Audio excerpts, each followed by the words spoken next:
Hello students, myself Priyadarshini Tiwari is back again with the next part of the ongoing chapter crop production. In the last part of this crop production we have discussed till the sowing of the seeds. So first of all we are going to just have a quick revision. तो बच्चों agriculture क्या था जो हम लोगों ने last part में पढ़ा था उसको एक बार हम रिवाइज कर लेते हैं। तो जो एग्रीकल्चर है दो वर्ड से मिला हुआ है, अगर और कल्चरा, जिसमें अगर का मतलब होता है फील्ड और कल्चर का मतलब होता है कल्टीवेशन। तो क्या समझ आया आपको एग्रीकल्चर से? एग्रीकल्चर मतलब होता है एक प्रैक्टिस जिसमें हम लोग क्रॉप को ग्रो करते हैं लार्ज स्केल पे, ठीक है। तो कल्टीवेशन इन द फील्ड, जैसे इसका नाम से ही समझ में आ रहा है, कल्चरा कल्टीवेशन, अगर मतलब फील्ड, यानी जो कल्टीवेशन कहाँ पर हो, फील्ड में। और क्यों होती है लार्ज स्केल में? इसलिए ताकि हम अपने जो है अपने आप को सेटिस्फाई कर सकें, ठीक है। उसके बाद फिर हमने पढ़ा था क्रॉप्स को। क्रॉप्स दो तरह की थी, फूड क्रॉप्स और क्रैश क्रॉप। क्रॉप्स जो होती है, जब हम लोग प्लांट्स को लार्ज स्केल में ग्रो कराते हैं तो किसी भी प्लांट को हम लोग क्रॉप कह सकते हैं, ठीक। जब हम लोग को जो हमारी क्रॉप्स ग्रोन करते हैं तो उनसे अगर हमको फूड मिलता है तो ऐसी क्रॉप्स को हम लोग फूड क्रॉप करते हैं। अगर हम उन क्रॉप्स को कमर्शियली ग्रो करते हैं तो उन्हें हम लोग कहते हैं क्रैश क्रॉप। फिर हमने लास्ट पार्ट में जो है अपने जो क्रॉप्स हैं उनको दो बेसिस पे क्लासिफाई किया गया था, on the basis of product obtain and on the basis of the season in which they are grown. तो सीज़न के बेसिस पे इनको हम लोगों ने दो पार्ट्स में क्लासिफाई किया गया था, खरीफ क्रॉप और रबी क्रॉप। इसके बाद we were also discussing about the agriculture practices. Agriculture practices होती क्या हैं कि जो भी टास्क फार्मर परफॉर्म करता है क्रॉप को प्रोड्यूस करने के लिए, उसे हम लोग कहते हैं एग्रीकल्चर प्रैक्टिसेस। तो जो फार्मर होता है वो कई तरह के एग्रीकल्चर प्रैक्टिसेस करता है, मेनली 7 टाइप्स के हम लोग को इस चैप्टर में पढ़ना है। तो पहला है प्रिपरेशन ऑफ द सॉइल, दूसरा है सोइंग, तीसरा है एडिंग मैन्योर, फिर irrigation, protecting from the weeds, फिर 6th है harvesting and the last is storage. तो हम लोगों ने जो है प्रिपरेशन ऑफ द सॉइल और सोइंग के बारे में डिस्कस कर लिया था। तो what is you mean bye preparation of the soil? तो फार्मर जो होता है अपने सॉइल में क्रॉप ग्रो करने से पहले उस सॉइल को प्रिपेयर करता है, जो कि हम लोगों ने डिस्कस किया है। दो प्रोसेस है इसके, एक है प्लगिंग, दूसरा है लेवलिंग। तो हम लोग इसको बारे में ऑलरेडी डिस्कस कर चुके हैं। अगर आपने नहीं पढ़ा है तो आप प्लीज़ इसके पीछे वाला जो वीडियो है उसको जाके विज़िट करिए। फिर हम लोगों ने बात कर ली थी सोइंग की। सोइंग मतलब क्या होता है? अब जो क्रॉप प्लांट्स हैं जिनको हमको ग्रो कराना है तो हम लोग उसको सॉइल में डालते हैं। तो द प्रोसेस ऑफ प्लांटिंग और scattering of seed is called as sowing. So we have discussed till here. और इसमें हम लोगों ने दो मेथड्स पढ़े थे आपके, by using seed drills and bye manual method. Manual method को हम लोग ब्रॉडकास्टिंग कहते हैं। तो हमने ये देखा था कि जो सीड्स हैं वो राइट एंगल पे, राइट डेप्थ पे और राइट इंटरवल पे सो हों, इसीलिए हम लोग आजकल सीड ड्रिल्स का प्रयोग करते हैं, ठीक है। और इसलिए जो है इसका प्रयोग करते हैं ताकि जो हमारा सीड है एक प्रॉपर डेप्थ पे ग्रो कराया जाए और उसमें ओवर क्राइड ना हो पाए। और हमेशा हम लोग हेल्दी सीड्स को सेलेक्ट करते हैं, और हेल्दी सीड्स को सेलेक्ट करने के लिए सेडिमेंटेशन प्रोसेस का यूज़ किया जाता है। तो what do you mean bye sedimentation? Generally क्या करते हैं हम लोग, जो सीड्स होते हैं वो आप देखो डैमेज हो जाते हैं इंसेक्ट्स के द्वारा, खोखले हो जाते हैं, ठीक है। तो लाइट वेट हो जाते हैं, तो हम लोग क्या करते हैं, सेडिमेंटेशन कराते हैं। तो आपको पता है कि जो ड्यू टू द डेंसिटी, आपको पता है जिसका वेट जो है ज़्यादा होता है वो क्या करता है, पानी में सिंक कर जाता है, और जो हल्का होता है वो पानी में फ्लोट करता है। तो जो आपके खोखले सीड्स होते हैं जो हेल्दी नहीं होते हैं वो जनरली पानी के ऊपर आ जाते हैं। तो किसान जो है यानी फार्मर जो है, what he do, he just remove all these unhealthy seeds by this process of the sedimentation. फिर बात हुई थी ट्रांसप्लांटेशन की। अब ट्रांसप्लांटेशन क्या होता है?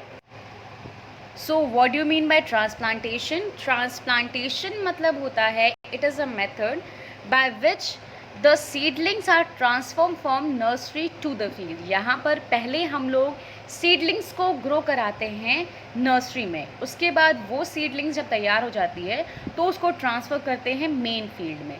इस क्यों किया जाता है ये ऐसा? आपके दिमाग में आएगा हम लोग ऐसा करते हैं तो किन प्लांट्स में करते हैं और ऐसा क्यों किया जाता है। तो जो प्लांट्स होते हैं जैसे कि आपके राइस होते हैं, टोमेटो होते हैं, पोटैटो होते हैं, अनियन होते हैं, इनको जनरली हम लोग डायरेक्टली सॉइल में ग्रो नहीं कराते हैं, बल्कि इनके सीडलिंग्स को पहले तैयार करते हैं नर्सरी में, फिर उनको मेन फील्ड में ट्रांसफ़र करते हैं।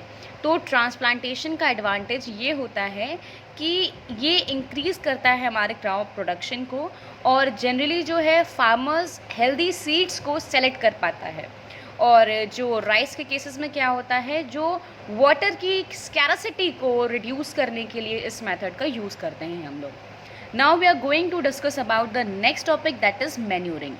अब मैन्यूरिंग क्या है, तो देखो हम लोगों ने क्रॉप को पहले हमने अपना लैंड प्रिपेयर किया, ठीक, that is preparation of the soil.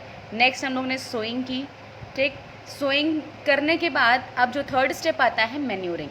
Manuring मतलब क्या होता है कि जो हमने क्रॉप्स को अपने फील्ड में प्रोड्यूस कराया है तो उनको न्यूट्रिएंट सप्लाई करना है। तो it is the very important for the soil to enriching the soil with the nutrients, because if the soil is deficient of the nutrients, our crop will not be healthy. इसीलिए हम लोग क्या करते हैं, हम लोग मैन्योरिंग करते हैं। मैन्योरिंग में हम लोग जनरली अपने सॉइल को एनरिच करते हैं पर्टिकुलर न्यूट्रिएंट से। तो इससे क्या होता है, हमारा सॉइल जो है वो एनरिच हो जाता है न्यूट्रिएंट से, और हमारा क्रॉप जो है वो अच्छा पैदा होता है। सो फर्स्ट ऑफ ऑल हम लोग डिस्कस करेंगे मैन्योर क्या होता है। ये ऑर्गेनिक सब्सटेंस होता है जो कि हम लोग डिराइव करते हैं by the decomposition of animal excreta and plant waste. तो हम लोग प्लांट्स वेस्ट को और जो एनिमल्स का एक्सक्रीटा होता है उसको डिकम्पोज कराते हैं। डिकम्पोज कराने के बाद जो ब्लैक कलर का सब्सटेंस तैयार होता है that is called as manure. ये एक नेचुरल मेथड होता है मैन्योर को ऑब्टेन करने का, इसमें कोई भी आपका एक्स्ट्रा इनपुट नहीं चाहिए होता है, ठीक है। तो इसमें अगर हम देखें कि कैरेक्टरिस्टिक्स कैसे होती है मैन्योर की, तो मैन्योर प्योरली ऑर्गेनिक होता है और ये एसेंशियल न्यूट्रिएंट्स कैरी करता है जो कि प्लांट्स के लिए आपके प्लांट्स के लिए काफ़ी ज़रूरी होते हैं। ये हमारे जो फील्ड होती है उसको प्रिपेयर कर देता है। ये हमारे सॉइल के स्ट्रक्चर को काफ़ी इंक्रीज़ करता है, इससे वाटर होल्डिंग कैपेसिटी बढ़ जाती है और वाटर लॉगिंग नहीं होता। तो this is the method of we can increase the enrichment of the soil, और we can say the nutrients are available to the soil by this manuring. Now हम बात करते हैं कंपोस्ट की। अब कंपोस्ट क्या है? Compost when the manure is produced by allowing micro organism to act on the waste matter, then it is called as compost. तो हम लोग क्या करते हैं, कुछ माइक्रो ऑर्गेनिज्म को अलाउ करते हैं ताकि वो जो एनिमल एक्सक्रीटा है और प्लांट वेस्ट है उसमें उनको डिकम्पोज आउट करने में हेल्प करे। तो जो मैन्योर प्रोड्यूस होती है उसे हम लोग कहते हैं कंपोस्ट। तो ये भी हमारे सॉइल टेक्सचर को इन्हांस करती है। ये सॉइल जो है ऑल न्यूट्रिएंट्स कैरी, मतलब ये जो हमारा कंपोस्ट होता है वो न्यूट्रिएंट्स अवेलेबिलिटी को सॉइल में बढ़ा देता है, वाटर रिटेनिंग कैपेसिटी की भी सॉइल बढ़ा देता है और नॉन टॉक्सिक होता है। तो all these methods are organic, both the manure and compost. अब हम बात करते हैं फर्टिलाइजर्स की। तो फर्टिलाइजर्स जो होते हैं बेटा, ये आपके केमिकली सिंथेसाइज्ड होते हैं। ये जनरली हम लोग खुद से नहीं बना सकते, इसके लिए बाकायदा फैक्ट्री की ज़रूरत होती है। तो ये काफ़ी महंगे भी होते हैं। तो ये जो आपके फर्टिलाइज़र्स हैं, ये केमिकल जो फर्टिलाइज़र्स होते हैं ये केमिकली आपके जनरली इंडस्ट्रीज़ में प्रोड्यूस होते हैं। ये ऐसे सब्सटेंस होते हैं, जैसे मैन्योर और कंपोस्ट आप डालोगे तो आपको किसी पर्टिकुलर तरह का न्यूट्रिएंट्स आपके सॉइल में अवेलेबल नहीं होगा। उसमें कई सारे न्यूट्रिएंट्स जो है सॉइल को अवेलेबल हो जाते हैं। लेकिन फर्टिलाइज़र्स क्या होते हैं, फर्टिलाइज़र्स जो होते हैं वो अगर ये एक पर्टिकुलर न्यूट्रिएंट्स एनरिच कराते हैं सॉइल को, ये केमिकली सिंथेसाइज्ड होते हैं, ठीक है। और दूसरी चीज़ हम देखें तो हमको मैन्योर और कंपोस्ट को ज़्यादा मात्रा में डालना पड़ेगा, ठीक है, उसका मास ज़्यादा चाहिए। लेकिन फर्टिलाइज़र्स हम थोड़ा सा ही डालते हैं तो भी हमारा जो सॉइल होता है वो न्यूट्रिएंट से एनरिच हो जाता है, ठीक है। तो ये जो केमिकल्स और natural substance which is use for increasing the fertility of the soil, generally fertilizers provide the good amount of macronutrients like nitrogen, phosphorus, potassium. There are two type, chemical fertilizers and biofertilizers. ये मतलब दो तरह के होते हैं, chemical होते हैं और बायो फर्टिलाइजर्स भी कुछ होते हैं। तो ये क्या करते हैं, इनका कैरेक्टरिस्टिक्स देखें तो ये पर्टिकुलर न्यूट्रिएंट्स को सॉइल में प्रोवाइड कराते हैं। जैसे मैंने आपको पहले बताया, ये केमिकल इंडस्ट्रीज़ में प्रिपेयर होते हैं और इसमें कोई भी ह्यूमस यानी ऑर्गेनिक मैटर नहीं होता, ये पूरा सिंथेटिक होता है। ठीक, अगर हम देखें तो इनका डिसएडवांटेज क्या होता है, तो ये वाटर पॉल्यूशन कॉज करते हैं, क्योंकि जो न्यूट्रिएंट्स हैं आपने मतलब जो फर्टिलाइजर्स को आपने सॉइल में डाला, जब पानी बहेगा और बहते बहते आपके मेन वाटर स्ट्रीम से जुड़ जाएगा, तो क्या आप देखोगे कि तो जो न्यूट्रिएंट्स थे जो कि आपने सॉइल में डाले थे वो बहकर आपके मेन वाटर स्ट्रीम में चले जाएगा, और यदि कोई उसको पीता है तो that is not fit for that person और दैट एनिमल्स। ठीक है, और ये हमारे सॉइल को स्पॉइल भी कर सकते हैं, इसकी फर्टिलिटी को भी।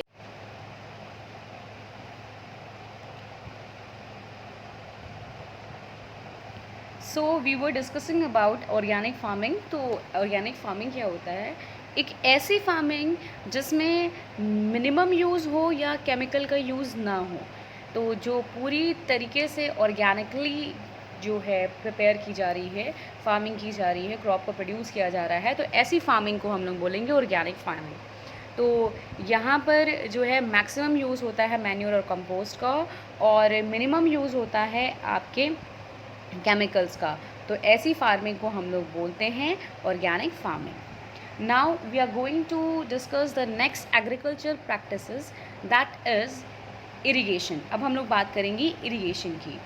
तो इरिगेशन क्या होता है, इरिगेशन मतलब होता है it is a method by which water is supplied to the crops at the different interval.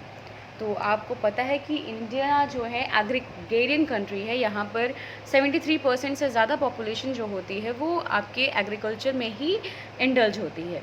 ठीक, तो यहाँ पर जो क्रॉप प्रोड्यूस किया जाता है उसको पानी भी चाहिए होते हैं, और ये पानी जो है प्रॉपर इंटरवल्स और टाइम ड्यूरेशन में देना पड़ता है। अगर ना दिया जाए तो हमारी क्रॉप में विल्टिंग आ जाएगी, हमारी क्रॉप जो है मुरझा जाएगी, सूख जाएगी, और हमें उससे कुछ भी ऑब्टेन नहीं हो पाएगा। तो जनरली हम लोग क्रॉप को इरिगेट करते हैं प्रॉपर टाइम इंटरवल पे, और इसके लिए हम लोग वेल्स का यूज़ करते हैं, कैनाल्स का यूज़ करते हैं, रिवर, डैम, पॉइंट्स, लेक्स का यूज़ करते हैं। लेकिन बच्चों, आपको ये पता होना चाहिए कि जब आप वेल्स के थ्रू यानी ट्यूबवेल वगैरह के थ्रू इरिगेशन करते हो तो आपको रूट्स बनानी पड़ती है, यानी नालियाँ बनानी पड़ती है, ड्रेन्स बनानी पड़ती है। उनसे जब पानी जाता है तो बहुत सारा पानी किसी स्पेसिफिक साइट पे यानी खेतों में पहुंचने यानी फील्ड पे पहुंचते तक बहुत सारा पानी वेस्ट हो जाता है ना। तो ऐसी जगह जहाँ पर ट्यूबवेल्स काफ़ी दूर हैं, ठीक, और पानी की कमी है, तो वहाँ पर ये जो मेथड होता है ये बेस्ट नहीं होता, क्योंकि रास्ते तक पानी सूख जाता है, वहाँ तक कुछ पहुँच नहीं पाता। ठीक, तो और कभी कभी जो ट्यूबवेल वगैरह से जो सिंचाई करते हैं, हम इरिगेशन करते हैं, तो वहाँ पर एक्सेस अमाउंट में वाटर जो है हमारी फील्ड में आ जाता है, जिससे हमारी क्रॉप भी सड़ने के चांसेस हो जाते हैं। तो हम लोग क्या करते हैं, 2-3 मेथड्स आए हैं जिससे वाटर का यूज़ जो है वो कम हो, वाटर लॉस ना हो, और हमारा प्लांट्स है, हमारे क्रॉप प्लांट्स को प्रॉपर मात्रा में जो है वाटर मिल जाए। इसलिए 2 मेथड्स यूज़ किए जाते हैं, जिससे वाटर का कंजर्वेशन भी हो जाता है और हमारे क्रॉप प्लांट्स को प्रॉपर अमाउंट में वाटर भी मिल जाता है। एक मेथड होता है स्प्रिंकलर, दूसरा होता है ड्रिप। स्प्रिंकलर मेथड क्या होता है, तो ये जनरली वो उस जगह पर यूज़ होते हैं जहाँ पर वाटर की स्कैरसिटी होती है। तो एक मेन पाइपलाइन होती है, उससे जो है वो सेंट्रलाइज होती है, और उससे जो है आप कई सारे पाइप्स निकालते हो, और उन पाइप में काफ़ी प्रेशर में वाटर को फ्लो कराया जाता है।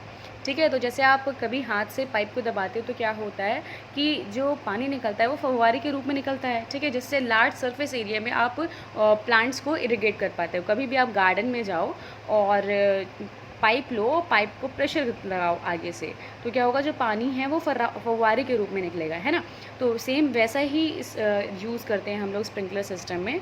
इन this method water is supplied using the pipelines to one or more central location within the pipes where the water is allowed to flow under the high pressure. High pressure में flow कराते हैं तो water जो है वो काफ़ी ज़्यादा area को कवर कर देता है, ठीक है, और उससे हम लोग अच्छे से अपने क्रॉप प्लांट की सिंचाई कर देते हैं, ठीक है। इससे वाटर ज़्यादा नहीं भर पाता, भराव नहीं हो पाता और पूरा जो क्रॉप प्लांट है वो आराम से सींच जाता है, ठीक। अब हम बात करते हैं ड्रिप मेथड की। ड्रिप मेथड में जो क्रॉप प्लांट होता है उसमें जो पानी गिरता है वो ड्रॉप बाय ड्रॉप गिरता है, ठीक, जिससे हमारा वाटर जो है वो कंजर्व हो जाता है, ज़्यादा एक्स्ट्रा वाटर लॉस नहीं होता। तो in this method water is deliver near to the root of the plants drop by drop. This is the most efficient method of irrigation and there is no wastage of water at all. This is important method in the area where the availability of the water is poor. So these sprinkler system and the drip method are used in the place where the water availability is less. अब हमारी crop को हमने पहले हमने crop का जो है place को प्रिपेयर किया, फिर हमने क्रॉप को सो करने के बाद उस फील्ड में मैन्योर डाला, मैन्योर डालने के बाद इरिगेशन किया, इरिगेशन के बाद अब आती है हार्वेस्टिंग की बारी। तो जो प्रोसेस होती है जिसमें हम लोग कट करते हैं क्रॉप को, गैदर करते हैं, इसी को हम लोग कहते हैं हार्वेस्टिंग, ठीक। तो हार्वेस्टिंग कैन बी डन या तो मैनुअली कर लेते हैं किसान। आपने देखा होगा गांव में जब आपकी जो खेत है वो पक जाती है, आपकी जो खेत में जो क्रॉप्स हैं वो पूरी तरह पक जाते हैं, तो क्या करते हैं जनरली लोग खुद ही जाके हंसिए से यानी सिकल से उसको काट देते हैं, या कभी कभी हम लोग हार्वेस्टर, एक मशीन होती है, उसको यूज़ करते हैं। तो हार्वेस्टिंग में जो है आप ये हार्वेस्टिंग जो होती है उसके बाद हम लोग फॉलो करते हैं थ्रेशिंग, थ्रेशिंग के बाद विनोइंग। तो harvesting it is the method by which the crop plants are cutted and gathered, ठीक है। फिर हम लोग बात करते हैं थ्रेशिंग की।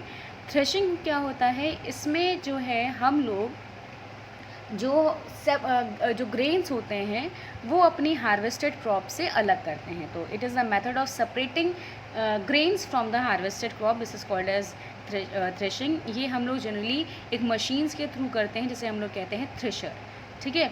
लेकिन अब मशीन यूज़ होती है कंबाइन। कंबाइन क्या होता है कि कंबाइन ऐसी मशीन होती है जिससे हम लोग थ्रेशिंग करते हैं। तो threshing can be done with the help of machine Kotler combine, उसको हम लोग थ्रेशर भी बोलते हो, कभी कभी कंबाइन भी बोलते हैं। एक मशीन होती है जिसे हम लोग कहते हैं कंबाइन हार्वेस्टिंग, जो अब जनरली यूज़ हो रही है। ये क्या होती है, एक ऐसी मशीन होती है जो कि कटिंग भी कर देती है, ठीक, और आपकी थ्रेशिंग भी कर देती है। तो इसे हम लोग कंबाइन हार्वेस्टर करते हैं, मतलब आपकी हार्वेस्टिंग भी कर देगी और कटिंग भी कर देगी और की थ्रेशिंग भी कर देगी। इसे कंबाइन हार्वेस्टिंग कहते हैं। तो combine is automatic machine that can both harvest as well as do the threshing, this is called as combine harvester. फिर बात आती है विनोइंग की। तो विनोइंग में क्या कहते हैं हम लोग, जो कि आपने 6 में पढ़ा है ऑलरेडी, कि इस मेथड में हम लोग सीड ग्रेन्स को सेपरेट करते हैं शाफ्ट से, यानी जो भूसा आ गया है बाई चांस आपके फूड ग्रेन्स में, उस ग्रेन्स को हम लोग सेपरेट करेंगे उस भूसे से with the help of wind. हम आपने गांव में देखा होगा कि औरतें जो हैं ऊपर खड़ी हो जाती हैं और जो ग्रेन्स प्रोड्यूस होते हैं उनको वहाँ से छोड़ती हैं। जो हवा चलती है, ये तो पंखा लगा दिया जाता है या फिर 2 औरतें और होती हैं एक्स्ट्रा जो कि हवा देती हैं, जिसकी वजह से जब आपका जो ग्रेन्स नीचे गिरता है तो जो भूसा उसमें होता है वो जनरली उड़ करके दूर गिर जाता है और जो आपके ग्रेन्स होते हैं हैवी होने के पास में इकट्ठा हो जाते हैं। तो it is the method by which we separate our grains from the shaft with the help of the wind, and in this method the thrash crop is drop from the height and the wind causes the shaft to blow off while the heavier grains settle down. By this method we can separate seed grains from the shaft, ठीक है। अब हम लोग बात करते हैं crop protection की, क्योंकि हमारी हार्वेस्टिंग हो गई, अब हमको प्रोटेक्ट करना है क्रॉप को। अगर हम लोग क्रॉप को नहीं प्रोटेक्ट करेंगे तो हमारा क्रॉप जो है वो ख़राब हो जाएगा। तो देखो, आप लोग ये देखो कि कभी कभी जो क्रॉप प्लांट्स होते हैं उनके साथ कुछ अनवांटेड प्लांट्स निकल आते हैं।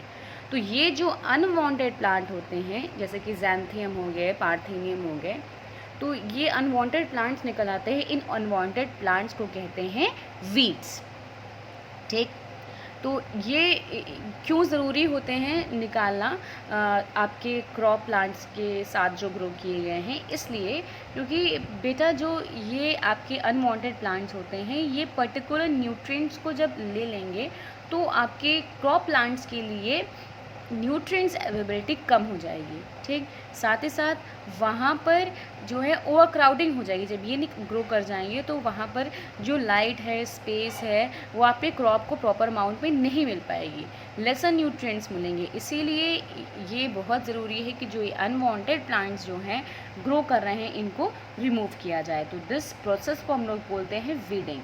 तो the process of removing this weeds from the crop field, it is called as weeding. ये मैनुअल भी किया जा सकता है, 2-3 औरतों को लगा दो और वो हैरो के थ्रू या ट्रॉवल के थ्रू उनको निकाल के बाहर फेंक दें, या फिर केमिकल्स के थ्रू। तो जो जिन केमिकल्स का यूज़ करते हैं उन्हें हम लोग कहते हैं weedicides. So what are weeds? Weeds unwanted plants होते हैं जो कि आपके क्रॉप प्लांट्स के साथ ग्रो करते हैं। ये आपके क्रॉप प्लांट्स के लिए जो है दिक्कत करते हैं, ठीक है। तो इसी वजह से इनका रिमूवल बहुत ही ज़रूरी है, क्योंकि वो उनकी न्यूट्रिएंट्स ले लेते हैं, लाइट ले लेते हैं, स्टॉप और स्पेस ले लेते हैं, ओवर क्राउडिंग क्रॉस करते हैं, इसीलिए इनको रिमूव करते हैं हम। इस रिमूवल को हम लोग बोलते हैं वीडिंग। ये हम लोग जनरली मैनुअल मेथड से भी कर सकते हैं और by using the chemicals called as weedicides.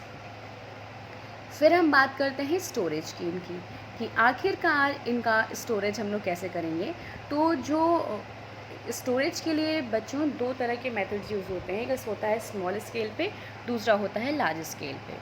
तो जो अगर जैसे स्मॉल स्केल यानी अपने घरों में, तो घरों में जो हम स्टोर करते हैं, तो आपने देखा होगा कि जो जूट बैग होता है या मेटालिक बिन्स होते हैं, टिन्स होते हैं आपके में, जिसको हम लोग बोलते हैं बड़े बड़े जो बखारी वखारा होता है, तो उसमें हम लोग क्या करते हैं, अपने क्रॉप को स्टोर कर देते हैं। पहले क्या करते हैं, क्रॉप को लेके आते हैं, धूप में सुखाते हैं। क्यों सुखाते हैं? मॉइस्चर जो है ताकि उड़ जाए, क्योंकि अगर मॉइस्चर रहेगा तो हमारी क्रॉप सड़ सकती है। पहले मॉइस्चर को रिमूव करवाते हैं, फिर उसमें हम लोग नीम की पत्तियाँ सुखा के डालते हैं ताकि कोई कीड़े ना लगें और हमारे जो क्रॉप है वो डैमेज ना हो। तो ये हम लोग जनरली स्मॉल स्केल में करते हैं। लार्ज स्केल पे इसको हम लोग कोल्ड स्टोरेज में रखवाते हैं, जिसमें हम लोग जो फूड ग्रेन्स होते हैं उनको गनी बैग या फिर साइलोज में बंद करके, ठीक, फिर उनको एक टेम्परेचर पे, यानी जो टेम्परेचर जो होता है वो काफ़ी कम होता है, 0 to 4 डिग्री सेल्सियस पे स्टोर कराते हैं। क्योंकि 0 से 4 डिग्री सेल्सियस पे माइक्रो ऑर्गेनिज्म ग्रो नहीं करते। तो this is the method by which we can store the our food grains. 2 method होगा, small scale that is grain storage at the house level या होम में हम लोग जनरली करते हैं, और स्टोरेज और large scale this is done by the cold storage. जब हमारे पास ज़्यादा फूड ग्रेन रहता है तो जनरली हम लोग कोल्ड स्टोरेज में उसको भेज देते हैं। फिर हम लोग बात करते हैं सॉइल फर्टिलिटी को एनहांस कैसे कर सकते हैं। तो बच्चों, जैसे आप एक तरह का खाना खाते हो तो आप बोर हो जाते हो, है ना, आपका मन नहीं लगता। ठीक उसी प्रकार क्या होता है कि और वही आपके घर में डेली वही खाना बने तो क्या होता है, आपके घर में उस चीज़ की कमी हो जाती है। तो जैसे आप एक ही प्लांट को एक ही सॉइल में कई सालों तक ग्रो कराओगे तो उस प्लांट्स को उसी तरह का पर्टिकुलर न्यूट्रिएंट्स चाहिए, ठीक। तो वही चीज़ वो खाता रहेगा तो क्या होगा, उसका भी तो खाना ख़त्म हो जाएगा, यानी पर्टिकुलर न्यूट्रिएंट्स जो है उस सॉइल में डेफिशिएंट हो जाएगा। इसीलिए क्या करते हैं हम लोग, तो इस न्यूट्रिएंट की डेफिशिएंसी को कम करने के लिए हम लोग एक ही तरह का क्रॉप नहीं ग्रो करके बाकायदा डिफरेंट क्रॉप्स को ग्रो कराते हैं डिफरेंट सीज़न में। जैसे आपका राइस और वीट आपने ग्रो कराया, ठीक है, एक प्लांट में पहले एक सीज़न में राइस कराया, फिर आपने वीट कराया। इन दोनों के बीच में हम लोगों ने कोई भी लेगुमिनस क्रॉप, जैसे कि आपका दाल है, पल्सेस, उसको ग्रो करा दिया, जिससे कि क्या होता है, लेगुमिनस क्रॉप में एक टेंडेंसी होती है वो नाइट्रोजन को फिक्स कर देते हैं। तो जो डेफिशिएंसी हो गई थी उस सॉइल में, वो डेफिशिएंसी को ओवरकम कर देता है। तो क्रॉप रोटेशन क्या होता है, crop rotation it is a method by which different crops are grown in different season, so the deficiency of this particular minerals or nutrients do not occur in that soil, ठीक है। It is a method to overcome the nutrient deficiency. I think आपको समझ में आ गया होगा। Crop rotation जैसे आप seed, आप क्लास में हो तो आप रोटेशन करते हो ना, सीड रोटेशन, क्यों करते हो? क्योंकि अगर आप एक ही जगह बैठोगे, पर्टिकुलर आगे ही बैठोगे तो आप बोर हो जाओगे, इसीलिए हम लोग क्या करते हैं, आपका रोटेशन कराते हैं। इसी तरह एक फील्ड को भी अलग अलग चीज़ों लोगों की ज़रूरत होती है, इसीलिए वो कहता है कि पहले हमको वीट ग्रो कराओ, फिर कहता है कि पल्सेस को ग्रो कराओ, फिर कहता है कि आप दाल को ग्रो कराओ, तो फिर उसके बाद पल्सेस को ग्रो कराने के बाद फिर आप कहता है राइस को ग्रो कराओ, जिससे कि पर्टिकुलर डेफिशिएंसी ना हो पाए उस फील्ड में। फिर आता है नाइट्रोजन फिक्सेशन। नाइट्रोजन फिक्सेशन क्या है? नाइट्रोजन फिक्सेशन मतलब नाइट्रोजन को फिक्स करना। तो जो आपके लेगुमिनस प्लांट्स होते हैं, जैसे कि मैंने पहले ही बताया था, इनकी रूट्स में कुछ बैक्टीरिया होते हैं, ठीक है। तो roots of the leguminous plants show the association with the nitrogen fixation bacteria. ये एसोसिएशन शो करते हैं नाइट्रोजन फिक्सेशन बैक्टीरिया के साथ। तो ये बैक्टीरिया जो है, जो कि सॉइल में प्रेजेंट होता है, वो एंटर कर जाता है इनके रूट नोड्यूल्स में, ठीक। रूट में एंटर कर गया और वो क्या करता है, जो एटमॉस्फेरिक नाइट्रोजन है, ठीक, उसको कन्वर्ट कर देता है अमोनिया में, जो कि अमोनिया जो है, जो कि प्लांट्स यूटिलाइज कर देते हैं और प्रोटीन बनाते हैं। तो नाइट्रोजन फिक्सेशन कौन करता है? ये बैक्टीरिया करता है, ठीक। वो क्या करता है, नाइट्रोजन को फिक्स कर देता है, कहाँ पर? प्लांट्स के रूट में, जिससे कि प्लांट्स जो हैं उस नाइट्रोजन को यूज़ कर सके प्रोटीन्स को बनाने के लिए, ठीक है। चूँकि पहले वो कन्वर्ट होगा प्लांट प्रोटीन में, फिर उसको एनिमल खाएंगे तो एनिमल प्रोटीन में, ठीक है। तो this is the method by which the nitrogen fixation occurs by the nitrogen fixation bacteria, ठीक। अब सिम्बायोसिस लिखा हुआ है। सिम्बायोसिस क्या होता है? A mutually benefit association between the two organism is called as symbiosis. यानी जहाँ पर दोनों को फ़ायदा हो, दो ऑर्गेनिज्म एक साथ रहें और एक ऑर्गेनिज्म को कुछ फ़ायदा मिल जाए, दूसरा ऑर्गेनिज्म को दूसरा फ़ायदा मिल जाए, मतलब दोनों जो है साथ साथ इसीलिए रहते हैं ताकि एक दूसरे से उनको फ़ायदा मिल जाए। This is called as symbiosis. When the plant dies, the large amount of nitrogen is fixed by the bacteria which is release into the soil to improve the soil fertility. जब प्लांट मर जाता है, ठीक है, dead हो जाता है, dead होने के बाद वो जो जब डिकम्पोज आउट होता है तो ज़्यादा अमाउंट में जो है, when the plant dies, large amount of nitrogen is fixed by the bacteria which is release into the soil to improve the soil fertility. वो सॉइल फर्टिलिटी को क्या करता है, एनहांस कर देता है, ठीक। अब हम लोग बात करते हैं मिक्स क्रॉपिंग की। मिक्स क्रॉपिंग क्या होता है कि देखो, टाइम को बचाने के लिए, जैसे एक सीज़न में दो क्रॉप ग्रो कर सकते हैं हम, और जो हमारा फार्मर है उसको दोनों क्रॉप्स चाहिए, तो वो क्या करता है, मिक्स क्रॉपिंग कर देता है। मिक्स क्रॉपिंग के लिए वो दो क्रॉप्स को एक साथ एक पीस लैंड पे, यानी एक ही लैंड पे दो तरह के क्रॉप्स को ग्रो कराता है, जिससे हम लोग कहते हैं मिक्स क्रॉपिंग। यानी more than two crops are grown simultaneously on the same piece of land, that is called as mix cropping. अब हम बात करते हैं फैलोइंग की। फैलोइंग क्या होता है? It is a practice in which cultivated land is left uncultivated for certain periods, ताकि जो, जैसे कभी हम लोग क्या करते हैं कि आदमी बहुत काम करते करते थक जाता है, तो हम लोग क्या करते हैं, प्रॉपर रेस्ट कर लो ताकि तुम्हारे अंदर फिर से एनर्जी आ जाए, ताकि तुम फिर से काम कर सको। तो सेम फैलोइंग में जब क्रॉप्स जो है हम लोग ग्रो कराते हैं एक सॉइल में, तो वहाँ पर न्यूट्रिशन की डेफिशिएंसी हो जाती है, तो कुछ सालों तक उस फील्ड को हम लोग छोड़ देते हैं, कहते हैं अरे बेटा तुम अपने न्यूट्रिएंट्स की कमी को पूरी कर लो, ठीक। तो वही मेथड होता है फैलोइंग में। फैलोइंग में जो क्रॉप फील्ड होती है उसको हम लोग कई सालों तक अनकल्टिवेटेड रखते हैं, ताकि उसकी जो न्यूट्रिएंट्स लॉस हुए हैं या न्यूट्रिएंट्स जो है यूटिलाइज हो गए हैं प्लांट्स के द्वारा, तो वो चीज़ फुलफिल हो जाए। This is called as fallowing. अब हम बात करते हैं एनिमल हस्बेंड्री की। This is the last topic of this chapter. तो एनिमल हस्बेंड्री, जब हम लोग एनिमल्स को रेयर करते हैं ताकि हमें उनसे कुछ मिल सके, उनकी देखभाल करते हैं, ठीक है। क्यों करते हैं? ताकि हमें कुछ उनसे प्रोडक्ट ऑब्टेन हो, जिसे हम लोग कहते हैं एनिमल हस्बेंड्री। इसमें जो है हम लोग उनका फार्म्स का मैनेजमेंट करते हैं, जो फार्म एनिमल्स होते हैं उनकी केयर करते हैं, ठीक है, और उनके लाइफ स्टॉक को रेज करते हैं। This is the methods use in the animal husbandry, और इसीलिए इसके वजह से हम लोग डिफरेंट प्रोडक्ट्स को ऑब्टेन कर सकते हैं। तो जैसे कि आप याद कर लो, जो हनी है, ठीक है, फिशेस जो ऑब्टेन होती हैं, फ़िश प्रोडक्ट्स जो है ऑब्टेन होता है, these are in return of the animal husbandry. फिर बात करते हैं पिसीकल्चर की। तो बच्चों, पिसीकल्चर क्या होता है? जब हम फ़िश को, यानी pisciculture is related to the fish, तो यहाँ जब हम लोग लार्ज स्केल पे रेयरिंग करते हैं फ़िश की for obtaining the fish product, that is called as pisciculture. So I think I have completed all the topics of your chapter, but some things are left like pesticides, chemical controls.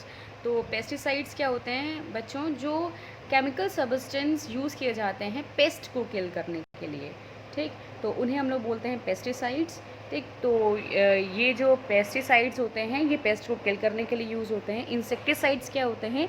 ये insects को destroy करने के लिए use होते हैं. Example जैसे DDT. DDT का full form आप नोट कर लीजिए, डाईक्लोरो डाईफिनाइल ट्राईक्लोरोईथेन. डीडीटी का फुल फॉर्म होता है DDT, it is a insecticide. BHC is also a type of insecticide. इसका मतलब होता है बेंजीन हेक्साक्लोरीन गैमेक्सीन. बेंजीन हेक्साक्लोरीन गैमेक्सीन, ये BHC का फुल फॉर्म होता है. और मेलाथियन, ये इंसेक्टिसाइड्स होते हैं जो कि इंसेक्ट्स को किल करने के लिए यूज़ होते हैं. फिर आपके होते हैं फंगिसाइड्स. फंगिसाइड्स जो होते हैं फंगस को किल करने के लिए होते हैं. ये सल्फ़र और कई सारे कॉमन सॉल्ट्स होते हैं जिसको हम लोग फंगिसाइड्स के लिए यूज़ करते हैं. रोडेंटिसाइड्स क्या होता है? जो रोडेंट्स को मतलब किल करने के लिए यूज़ होते हैं. इसमें जिंक फॉस्फाइड और वारफेरिन आपका एग्जाम्पल होते हैं. ठीक है जी, आपके रोडेंट्स को किल करने के लिए होते हैं. तो students, I think each and every topics related to this chapter have been completed by myself, but if you find any type of difficulty related to any chapter, any point in this chapter, you are free to comment me in this comment box. और कोई भी चीज़ आपको नहीं समझ में आई है तो आप इस वीडियो में आप मुझसे पूछ सकते हो. You are free to ask. Now students, it's the time to take leave. Thank you and have a great day.